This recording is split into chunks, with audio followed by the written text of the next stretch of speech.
Hebreus capítulo 4, versículo 15, nós não temos um sumo sacerdote que não possa se compadecer das nossas fraquezas. Porém, como nós em tudo foi tentado, mas sem pecado. Então Jesus vai ao deserto com o objetivo de ser testado, de ser tentado, de ser provado.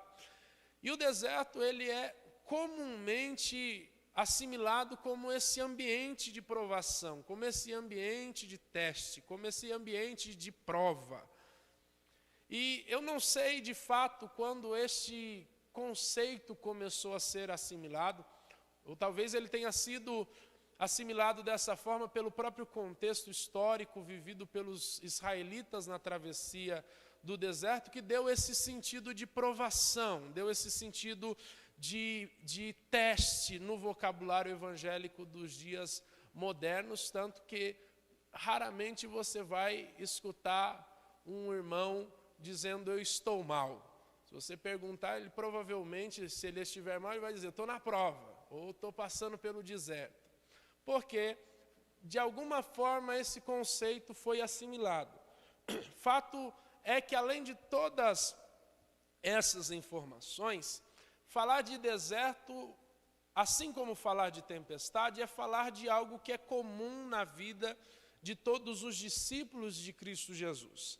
Pois todos aqueles que desejam atender o convite de Jesus, como em Lucas 9, 23 a 26, que nos diz, se alguém quiser vir após mim, tome a cada dia a sua cruz e siga-me, nós precisaremos necessariamente passar pelo ambiente do deserto. Porque, em linhas gerais, seguir é passar por onde o indivíduo passou. Se alguém falar, siga-me, esse alguém está dizendo, passe por onde eu estou passando. E Jesus passou pelo deserto. Então, seguir a Jesus diz necessariamente que nós vamos ter que passar em algum momento pelo deserto.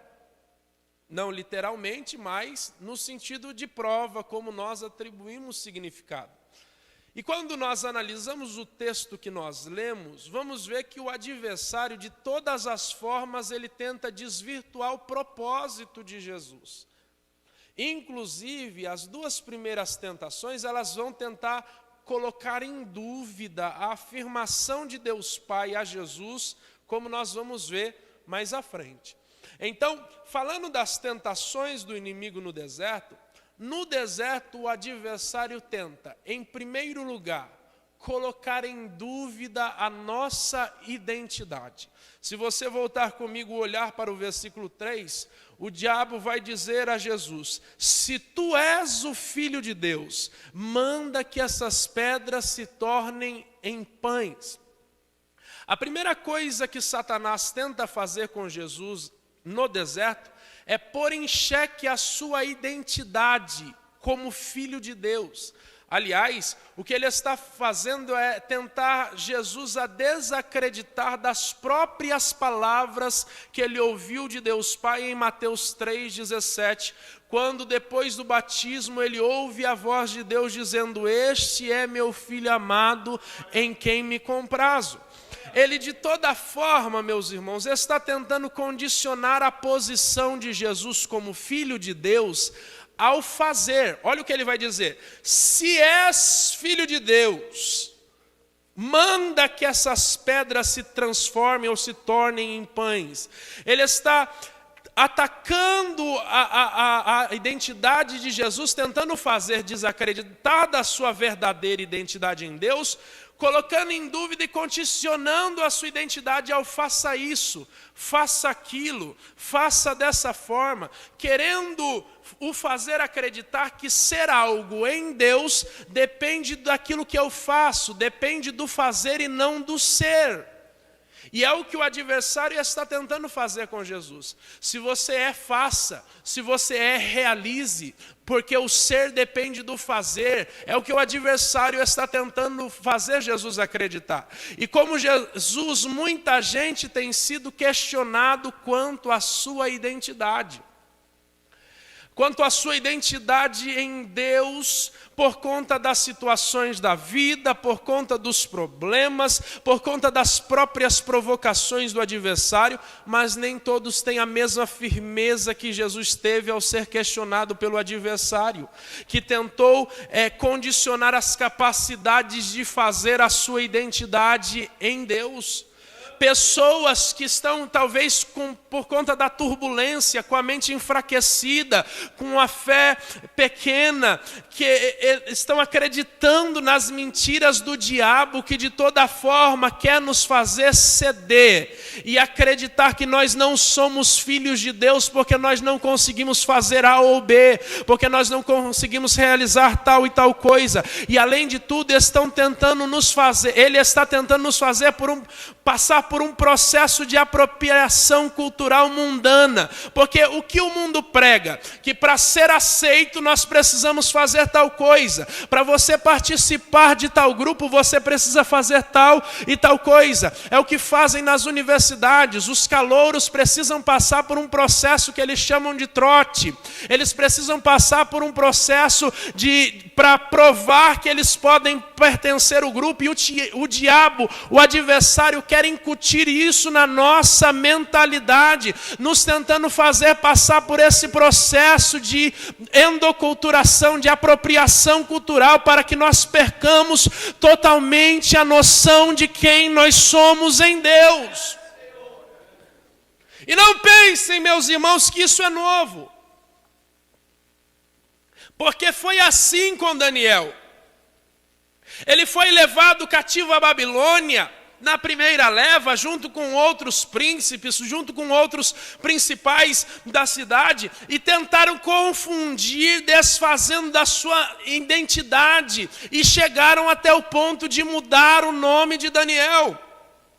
E o nome no Antigo Testamento, e principalmente na cultura israelita e na cultura oriental de forma geral, ele está atrelado diretamente à identidade do indivíduo, à situação que houve durante o seu nascimento, ou então ele é uma sentença profética a respeito da vida e da identidade daquela pessoa. Como nós vemos, por exemplo, o caso de Benjamim. Ele causou sofrimento à sua mãe no período do seu nascimento, e ela vem a falecer e ela diz: o seu nome será Benoni.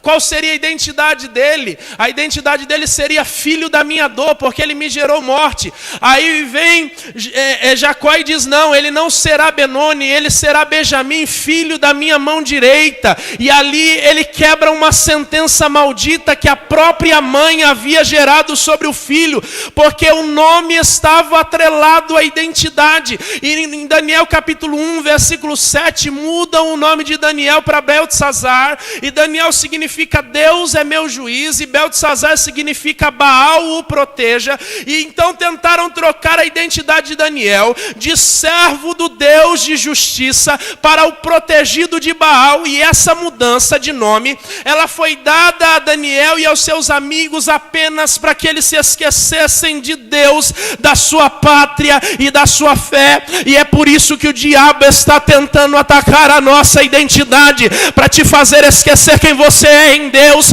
para te fazer esquecer da sua fé, para te fazer esquecer que é uma pátria excelente aguardando por nós. Mas olha a postura de Daniel, em Daniel capítulo 1, versículo 8, e Daniel propôs no seu coração não se contaminar com a porção das iguarias do rei, nem com o vinho que ele bebia, portanto pediu ao chefe dos eunucos que permitisse não se contaminar. Essa palavra contaminar aqui significa sujar, poluir, profanar, manchar. O que Daniel diz quando ele propõe no seu coração firmemente não se contaminar é dizer: eu não quero nenhuma mancha na minha identidade. Eu sei quem eu sou em Deus, eu sei quem me levantou, eu sei quem me trouxe tudo até aqui, eu sei quem me sustentou até o momento. Eu não quero sujar, poluir, profanar, contaminar, manchar a minha identidade em Deus.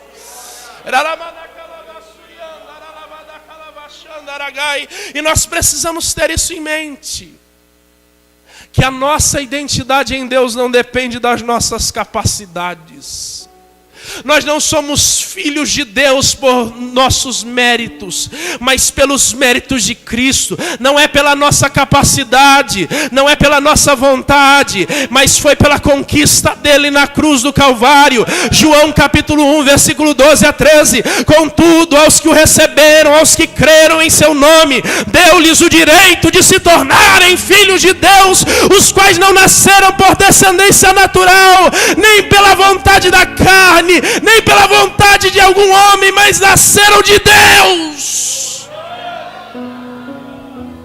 Nós não podemos permitir que Satanás coloque em dúvida a nossa identidade. A nossa identidade em Cristo. Você é filho de Deus. E as mentiras de Satanás não podem soar mais alto em sua alma do que a voz do Senhor dizendo: você é meu filho, eu te remi, eu te comprei, eu te salvei, eu te perdoei e você é meu.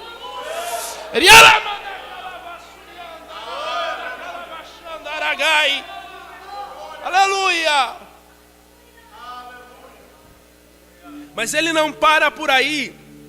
No deserto, o adversário também tenta colocar em dúvida o cuidado de Deus em nossa vida. Olhe, volte-se para mim comigo para o versículo 5 e versículo 6. Então o diabo transportou a cidade santa e colocou-o sobre o pináculo do templo e disse: se tu és o filho de Deus, olha ele repetindo de novo o ataque à identidade, lança-te daqui abaixo, porque está escrito que aos seus anjos dará ordem ao teu respeito e tomar-te-ão nas mãos para que nunca tropeces com teu pé em alguma pedra. Ao levar Jesus ao alto do pináculo do templo, o diabo usa a palavra de Deus, o Salmo 91, verso 11, de maneira errada, distorcida, para colocar em dúvida o cuidado de Deus sobre a vida de Jesus. Dizendo que ele poderia tranquilamente se jogar daquela altura. Ele está olhando para Jesus dizendo: Deus não cuida de você, a palavra de Deus não diz isso, não é uma promessa no Salmo 91, então pode se lançar porque Ele cumpre a sua palavra. Por que você não testa? Por que você não faz prova? Ele está convidando Jesus a tentar a Deus.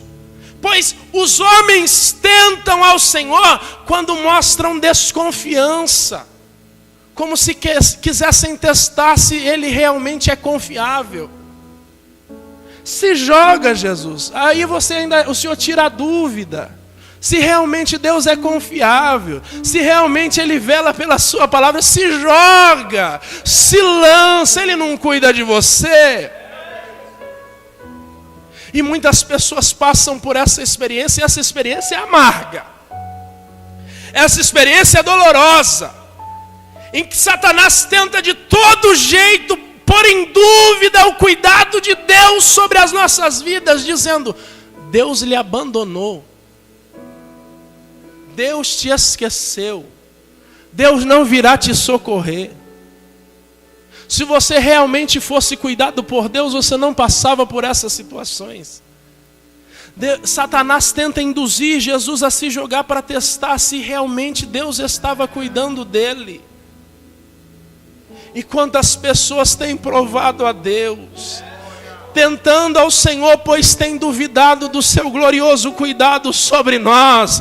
E segura lá, eu sei que não é fácil ouvir isso. Será que nós tememos que Deus vacile em seu propósito? E que assim como as boas pessoas, com boas intenções, às vezes decepcionam os seus amigos, assim o nosso Deus possa falhar em realizar as suas boas intenções para conosco?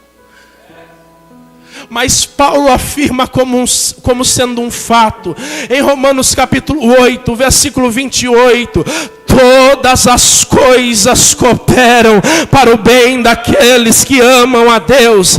E quem somos nós para supor que seremos a primeira exceção da história? A primeira pessoa a ver Deus vacilar e deixar de manter a sua palavra.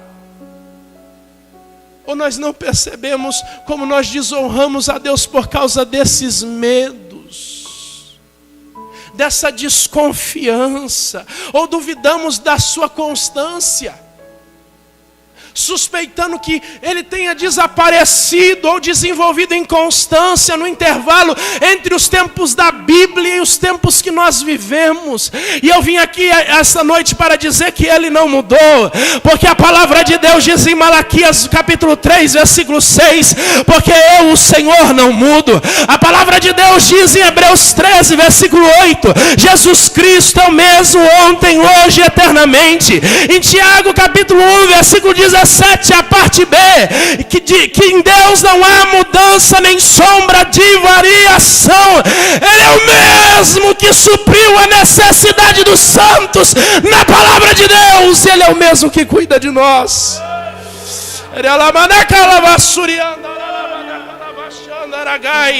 Em Isaías 64, versículo 4, e aí quem crê, creia, quem quiser adorar, adore, porque desde a antiguidade não se ouviu, nem com o ouvido se percebeu, nem com os olhos se ouviu, um Deus além de ti, que trabalha para aquele que nele espera. Quantos entraram aqui esperando em Deus? Ele está trabalhando. Salmo 37, verso 18 e 19. O Senhor cuida da vida dos íntegros, e a herança deles permanecerá para sempre. Em tempos de adversidade não ficarão decepcionados. Em dias de fome desfrutarão de fartura. Não tenha medo, Deus não vai vacilar. Ele chega quando tem que chegar, Ele faz quando tem que fazer. Ele não chega nem antes nem depois do tempo. Ele chega na hora certa, quando tem que chegar. Por isso Pedro diz na primeira epístola, capítulo 5, versículo 7, lancem sobre ele toda a sua ansiedade, porque ele tem cuidado bem de vós.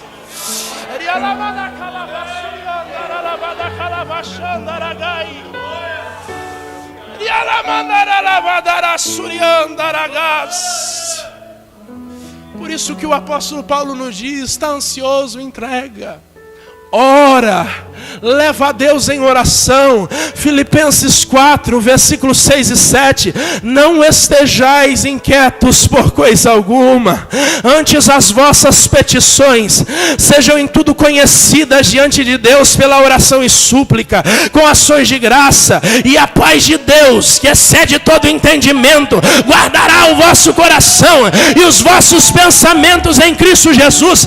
Jesus vai dizer: eis que vos deixo a minha paz, e a paz que eu vos dou não a dou como o mundo a dá. Porque a paz dele excede todo entendimento. Paz no mundo é ausência de guerra, é ausência de conflito. Paz em Deus é calmaria no meio da tempestade.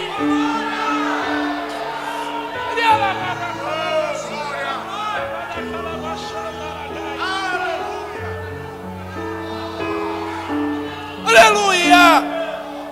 Saiba agora que Deus nunca deixou de cuidar de você, da sua vida, da sua família. Mas eu não estou vendo Deus trabalhar, e você também não precisa. Ele trabalha no tempo dele, e ele não precisa provar nada para ninguém. Mas quando ele chega, todo mundo percebe. Não duvide nem um minuto sequer do cuidado do Senhor sobre a sua vida, porque Ele te ama.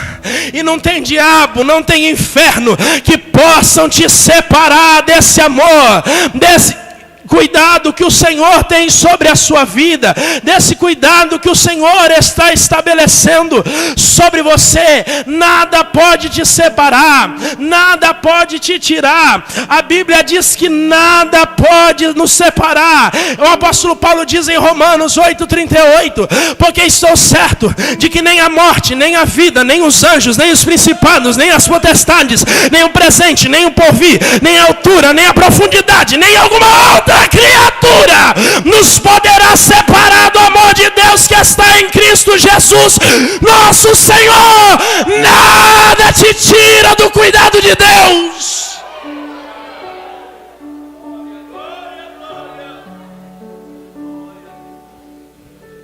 Aleluia. Terceiro, para nós encerrarmos, no deserto, o adversário tenta.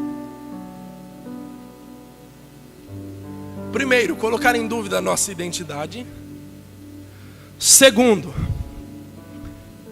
ele tenta colocar em dúvida o cuidado de Deus sobre a nossa vida. E em terceiro lugar, no deserto o adversário tenta tirar o foco de quem deve ser adorado. E essa é a última investida do adversário. Volte os seus olhos para Mateus capítulo 4, os versículos 9 a 11. E disse-lhe: tudo isso te darei. Misericórdia. Se prostrado me adorares. Então disse-lhe Jesus: vai-te, Satanás, porque está escrito: ao Senhor teu Deus adorarás, e só a Ele servirás. Então o adversário o deixou, e eis que chegaram os anjos do Senhor e o serviram. Essa é a última investida. Esse é o último ataque. Como último recurso, ele leva Jesus ao alto do monte e oferece a Jesus algo que aos olhos humanos, em primeiro momento, parece extraordinário. Alguém pensaria assim: uau, todos os reinos do mundo e a glória deles, todas as riquezas, todo o poder, a autoridade sobre esses reinos. Na mente humana, na mente de um homem ímpio, isso é uma proposta extraordinária. Só que essa proposta ela vinha acompanhada de uma condicional. Tudo isso te darei, se prostrado me adorares. Ou seja, a proposta é trocar a verdadeira adoração a Deus por um benefício pessoal. Troca o alvo da sua adoração por algo que vai beneficiar a sua vida. Troca e inverte a prioridade do seu culto, do seu louvor, por algo que vai lhe beneficiar. E quantos homens e mulheres têm andado na contramão do exemplo de Jesus? E aberto mão da adoração ao único e verdadeiro Deus por migalhas, que não só o adversário, mas o mundo nos oferece. Trocam a Deus até por coisas que aos olhos humanos são boas, trocam a Deus por milagre. E tem gente que pensa que isso não acontece, mas acontece. Vem na igreja enquanto está precisando, depois que recebe não aparece mais. Trocou a Deus por um milagre. Trocam a Deus por um momento de prazer, por um momento de fama ou de reconhecimento humano. Ao monte as pessoas têm aberto mão de uma vida ao lado de Jesus por efêmeros momentos de glória humana, trocando o presente de Deus por ilusões. E as nossas prioridades revelam quem se assenta no trono do nosso coração. São as nossas prioridades que revelam quem comanda a nossa vida.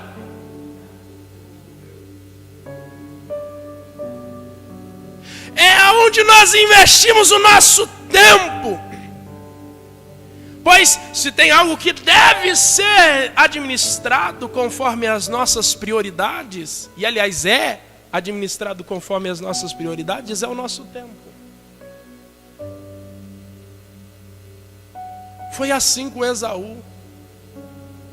Ele tinha o direito à primogenitura. Ele tinha o direito à bênção de seu pai. Aí ele surge com uma necessidade: fome. Crente, né? Fome. Ele surge com uma necessidade. E a necessidade falou mais alto do que o seu propósito. A urgência falou mais alto do que a prioridade. E quando aquilo que urgiu falou mais alto, em Gênesis 25, de 29 a 34, dos versículos 29 a 34, ele não pensa duas vezes. Esaú troca aquilo que deveria ser a primazia na sua vida, aquilo que deveria ter preeminência por uma necessidade momentânea. Então ele troca a sua primogenitura por um prato de lentilha. E nos dias de hoje nós fazemos a mesma coisa. A diferença é que o prato de lentilha mudou de nome. O prato de lentilha virou rede social. O prato de lentilha virou plataforma de streaming. O prato de lentilha virou os nossos objetivos pessoais. Eu não sei quais são os pratos que o adversário tem trazido até nós, mas a palavra de Deus está dizendo ao nosso coração: o nosso alvo é Deus, nós temos prioridade, nós devemos ter a primazia, e Deus é quem merece a honra e a glória. Quantos podem adorar a Deus e celebrar? Quantos têm Deus como a sua prioridade na adoração? O diabo não vai tirar o nosso foco. O nosso foco é Deus. O adversário e as coisas dessa vida não vão roubar o nosso tempo de comunhão com Deus. Não há prato de lentilha que nos faça trocar a nossa primogenitura. Fica de pé, por gentileza.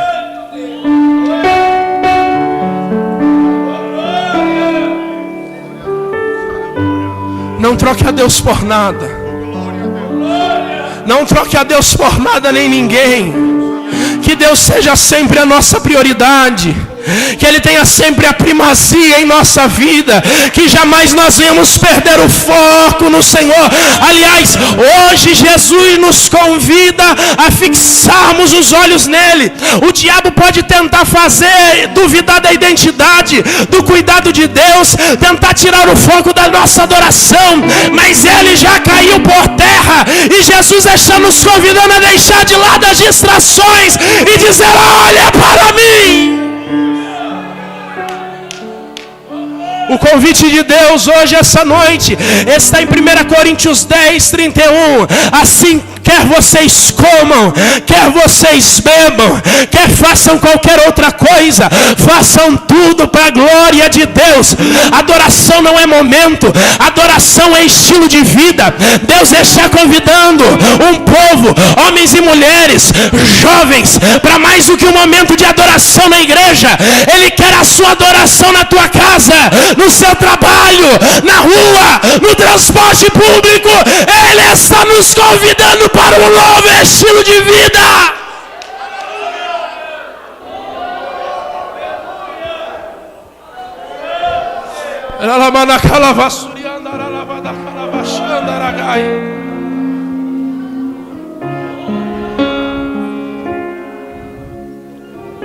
Quantos querem tomar essa decisão essa noite? A partir de hoje, eu não vou mais cair na conversa do adversário. Eu vou sair daqui sabendo quem eu sou. Eu vou sair daqui sabendo a minha identidade. Aliás, eu tenho um convite para 3 tipos de pessoas, para não envergonhar ninguém. Depois que eu disser os 3 tipos de pessoas que quiserem vir à frente para receber uma oração, venham de uma vez. Eu vou dizer os 3 tipos, ouçam os 3 tipos. Quem quiser vir após pode vir. Você entrou aqui essa noite em dúvida da sua identidade, questionando se você realmente é filho de Deus. Você está ouvindo as mentiras do adversário e ele está conseguindo trazer confusão à sua mente. Esse é o primeiro tipo de pessoa. Você virá aqui à frente e receber uma oração e o Espírito de Deus vai confirmar e selar essa certeza na tua alma. E o segundo tipo de pessoa é alguém que está ouvindo a voz do adversário, tentando colocar em dúvida o cuidado de Deus. Você ouve até de pessoas próximas de você: do que adianta ser crente e passar por tudo isso? Se você fosse crente de verdade, você não passava por essa situação. Se você fosse crente de verdade, ou se esse Jesus cuidasse mesmo de você, você não chorava tanto. E o cuidado de Deus está sendo colocado em dúvida. Esse é o segundo tipo de pessoa. E o terceiro tipo de pessoa? O terceiro tipo de pessoa é o que inverteu as prioridades e tem colocado os objetivos pessoais em primeiro lugar, tem colocado os desejos e sonhos e projetos do próprio coração em primeiro lugar. Mas hoje Jesus está lhe convidando para colocar as coisas no seu devido lugar, as prioridades no lugar certo, e fazer um compromisso e buscar primeiramente o reino de Deus para ver todas as suas necessidades sendo acrescentadas. Se você se encontra em um desses três grupos de pessoas, eu quero lhe convidar a vir aqui à frente, porque eu gostaria de orar por você. Se você está em um desses três grupos de pessoas, eu gostaria que você viesse aqui à frente para receber uma oração. Mas isso é só para quem tem coragem. Isso é só para quem está decidido. Isso é só para quem está quebrantado. Isso é só para quem ouviu a palavra e a palavra encontrou solo fértil. Aonde estão os solos férteis essa noite, que receberam a mensagem do Evangelho e ouviram a palavra e estão convencidos a vir aqui à frente? Jesus quer selar um novo tempo na sua vida. Então essa é a hora, esse é o momento. Jesus está lhe convidando. É hora de selar essa identidade e parar de ficar duvidando. Se você está em um desses três grupos, vem à frente. A tempestade não vai te matar, por cima das águas você vai andar. E se por acaso você afundar, sempre do teu lado eu vou estar. Se você ouve a voz de Deus, ao ouvires a voz do Espírito Santo, faz o vosso coração. Se Jesus falou contigo, vem à frente. Esse apelo não é